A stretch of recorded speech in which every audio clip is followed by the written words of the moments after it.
Então, o que é a divisão? É a distribuição de um todo em partes. Lembra que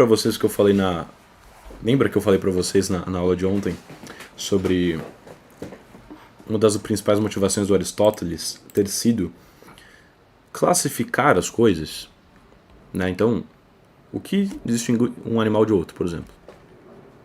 Todo esse trabalho que fez o Aristóteles é o trabalho de divisão, que é uma das coisas mais importantes dentro da primeira operação do intelecto. E qual que é a importância de você fazer essa divisão das coisas, você classificar as coisas? É de você conseguir organizar o conhecimento. Veja, a realidade ela mesma ela é organizada, ela é ordenada já. Mas não necessariamente você tem uma visão sobre a realidade que ela é tão ordenada quanto a própria realidade. Você pode enxergar as coisas de forma confusa. E para o próprio Aristóteles, o que é um homem sábio?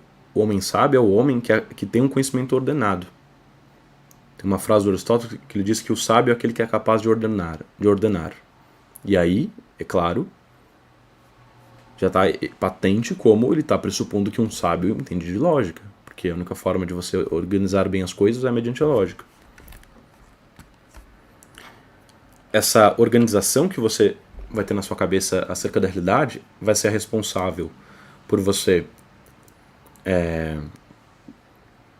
ter mais clareza mental, ter uma capacidade de síntese, ter uma capacidade de comunicação, de escrita, né, de entendimento também. Porque não basta você entender a coisa isolada, você precisa entender e encaixar essa coisa dentro do seu sistema de ideias na sua cabeça. É isso que é ser sábio, né? E essa é a importância da divisão. Então, dividir é a distribuição de um todo em partes, em suas partes. Quando a gente trata de conceitos, a gente também vai fazer divisões. Então, vamos desenhar aqui o que se chama a árvore de Porfírio.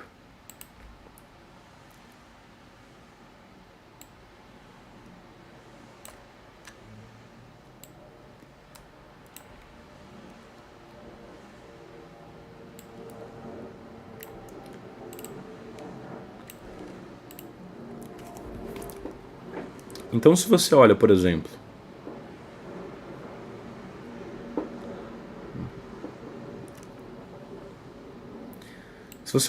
para os animais em geral.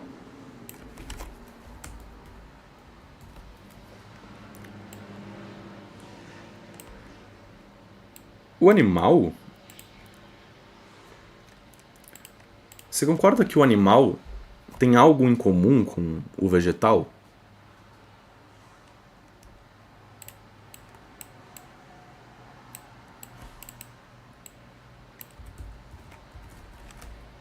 Sim, eles têm algo em comum. Então eles têm algo necessariamente que os unifica. São os animados. O fato de tanto os animais quanto os vegetais serem animados, ou a gente pode colocar também serem orgânicos, é uma característica comum entre o animal e o vegetal. Aqui eu fiz uma divisão do grupo das coisas orgânicas, ou do conceito de orgânico, em dois conceitos, o conceito de animal e de vegetal. Isso aqui é o que a gente chama de uma divisão lógica. Tem vários tipos de divisão. Se eu pegar um bloco de concreto e cortar em várias partes, isso é um tipo de divisão, é uma divisão física. Se eu dividir um conceito enquanto gênero em várias espécies, eu vou fazer uma divisão lógica. Eu posso fazer a mesma coisa com o animal, né? Por exemplo, eu e um cachorro, um castor, um pinguim, temos algo em comum, que é o fato de sermos animais. Então estou dividindo aqui o animal em homem, pinguim. E a gente poderia aqui puxar outras setinhas, né? Nas outras várias subdivisões aqui e partes do animal.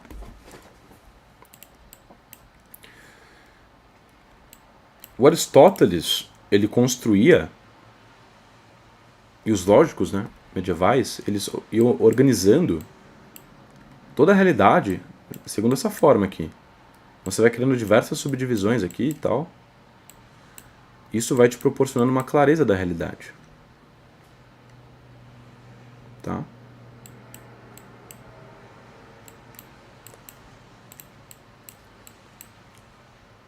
Essa aqui é a tarefa de divisão, basicamente.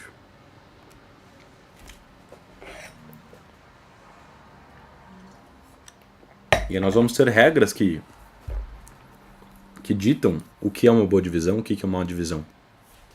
Né? Por exemplo, se eu dividir uma biblioteca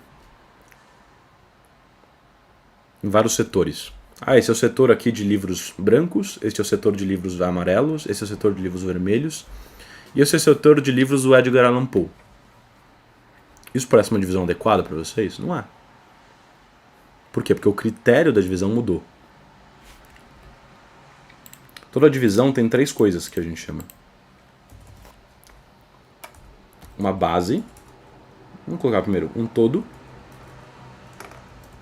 Um todo. Que é o quê? Que é o sujeito da divisão. Aquilo que está sendo dividido.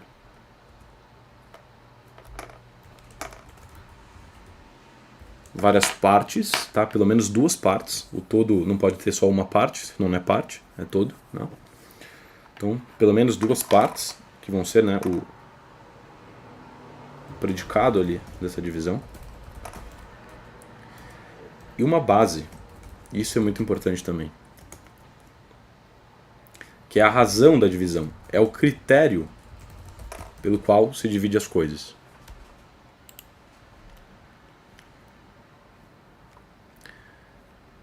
Então, o que o animal e o vegetal têm de comum? Ambos são orgânicos. Tá. Se eu pegar o conceito de orgânico, vou dividir as coisas orgânicas em diferentes classes. Eu preciso usar um critério. Eu posso observar sobre alguns ângulos diferentes. Nesse caso aqui, o que a gente está observando? Pelo ângulo da sensibilidade. O que distingue um animal de um vegetal? É o fato do animal ter sensibilidade e o vegetal não ter sensibilidade. Os animais não têm, os vegetais não têm sentidos. Os animais têm. Externos e internos às vezes. Então, a base dessa divisão aqui foi a sensibilidade. A presença ou ausência de uma sensibilidade. Qual que foi a base da nossa divisão no caso da biblioteca? Uma hora era a cor, depois virou o autor, né? A base mudou. Você não pode fazer isso. É um procedimento ilícito. Tá? Aí tem diversas regras que não convém a gente falar agora. São 4 regras no todo. Para uma divisão ser considerada adequada. Tá? Mas eu não quero preencher a cabeça de vocês com muito conteúdo. A gente pode até trazer um vídeo mais pra frente só sobre divisão. Mas dentro da academia a gente trata com mais profundidade dessas regras e tudo mais. A gente tem que ver a definição ainda também.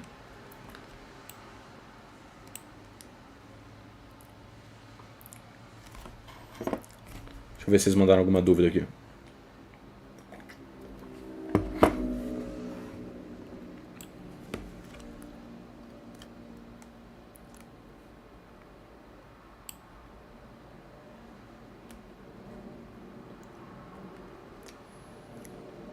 Perfeito, são seres vivos, tá?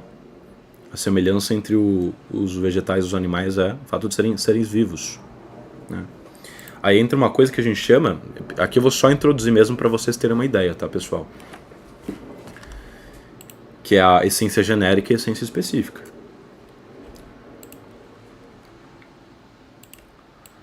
Então, o orgânico, o gênero,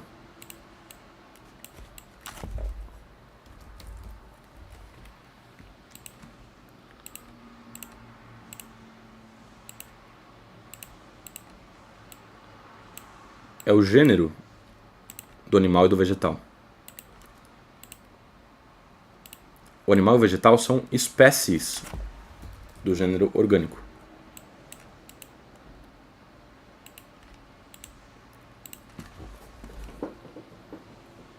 tá? Todas as coisas têm uma essência específica e uma essência genérica. Nós vimos que o animal e o vegetal têm em comum o fato de serem seres vivos, como colocaram alguns aqui nos comentários. Então, ser vivo é a essência genérica que o animal e o vegetal têm em comum. Lembra do exemplo das canetas? A gente pode dizer que a caneta tem uma essência genérica comum ao lápis. Mas o lápis e a caneta não têm a mesma essência específica. Porque a essência específica é aquilo que distingue as coisas de um mesmo gênero, mas que são de espécies diferentes. No caso, a essência específica do animal é o fato de ele ter sensibilidade. O vegetal não tem sensibilidade. Então ele não tem essa essência específica animal. Embora tenha a essência genérica do animal. A mesma coisa se aplica aos inferiores aqui. O homem... Aqui o animal ele vai ser gênero em relação ao homem-pinguim, tá? É assim mesmo. As coisas são gêneros em relação a uma coisa e espécies em relação a outras. O homem ele vai ser espécie do gênero animal e pinguim vai ser espécie do gênero animal também. Qual que é a essência genérica? O que tem em comum o pinguim e o homem? O fato de serem seres sensíveis. Beleza. Ambos têm sensibilidade. Ambos são animais. Mas o que distingue o homem do pinguim? É a essência específica. Qual que é a essência específica do homem? A racionalidade. É o fato de ele ter uma razão.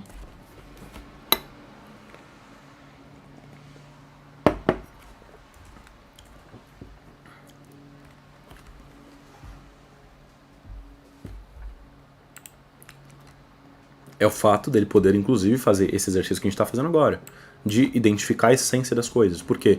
Se identifica a essência pela abstração, que é a primeira operação do intelecto. Ora, para você executar a primeira operação do intelecto, isso supõe que você tem um intelecto, que você tem uma razão, coisa que os outros animais, que nós costumamos chamar de animais brutos, não têm. Tá certo?